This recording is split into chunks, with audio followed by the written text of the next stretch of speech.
দীর্ঘদিন মাঠে খেলা না থাকায় ডেনমার্কে পরিবারের সাথে কাটিয়েছেন মিডফিল্ডার জামাল ভুঁইয়া। সেখানে ফিটনেসের জন্য শুধুমাত্র জিম নির্ভরই থাকতে হয়েছে। নেপাল ম্যাচকে সামনে রেখে জাতীয় দলের অনুশীলনে আজই যোগ দিয়েছেন তিনি। লম্বা সময় পর মাঠে ফিরে আবহাওয়া ও দলীয় অনুশীলনের সাথে মানিয়ে নেওয়ার কাজটি আপাতত তার লক্ষ্য। তবে বিশ্বকাপ বাছাই ম্যাচের আগে নেপালের বিপক্ষে নিজেদের ভুলগুলোকে শুধরে নেওয়ার সুযোগটাকে কাজে লাগাবে বলে জানালেন জামাল। আজকে ভালো লাগছে কিন্তু গরম লাগছে। এটা ফার্স্ট টাইম আজকে প্র্যাকটিস করছি, সো আরো টাইম লাগবে, তারপরে then we can say we play good or we play bad.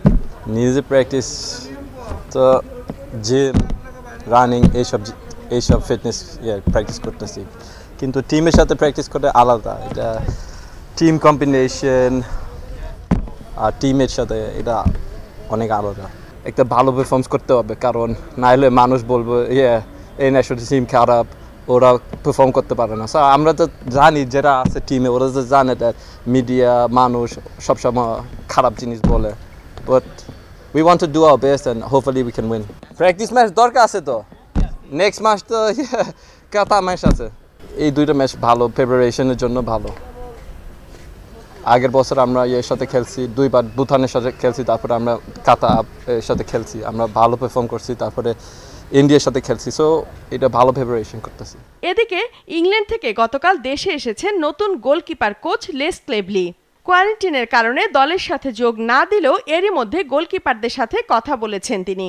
তাই নতুন কিছুর প্রত্যাশায় ক্লেভলিকে নিয়ে গোলকিপারদের মধ্যে আগ্রহ তৈরি হয়েছে বলে জানিয়েছেন আনিসুর রহমান জিকো। আমরা তার প্রোফাইল দেখছি, আসলে একটা ভালো কোচ। কালকে আমাদের সাথে কথা বলছে। আমাদের আগেও অনেকগুলো কোচ পাইছি, তো এখন আরও ইংল্যান্ড থেকে ভালো কোচ আছে, গোলকিপার কোচ। ভবিষ্যতে আমাদের আরও ইন্টারন্যাশনাল ম্যাচ খেলার জন্য ওনার যে টেকনিক ওইগুলো অ্যাপ্লাই করে আমরা আরও ভালো কিছু করার জন্য ট্রাই করব। আমরা এখনও বলতে পারবো না যে আমরা 100% মাঠে খেলতে পারবো, কারণ আমরা যেহেতু সবাই একসাথে লং টাইম ট্রেনিং করি নাই, তো এই জন্য আমরা সামনে দুইটা ম্যাচ থেকেই ভবিষ্যতে আমরা যেগুলো ওয়ার্ল্ড কাপ কোয়ালিফাই ম্যাচ আছে এগুলাতে ভালো করার ট্রাই করব। ঘরের মাঠে এই দুইটা ম্যাচ ভালোভাবে উইন হতে পারি, এজন্য আমরা সবাই এভাবে ট্রেনিং করে যাচ্ছি। নেপালের বিপক্ষে মাঠে নামার আগে নিজেদের মধ্যে একাধিক প্রস্তুতি ম্যাচ খেলা জরুরি বলেও জানান তারা। আফসানা কান্তা, মাছরাঙা সংবাদ, ঢাকা।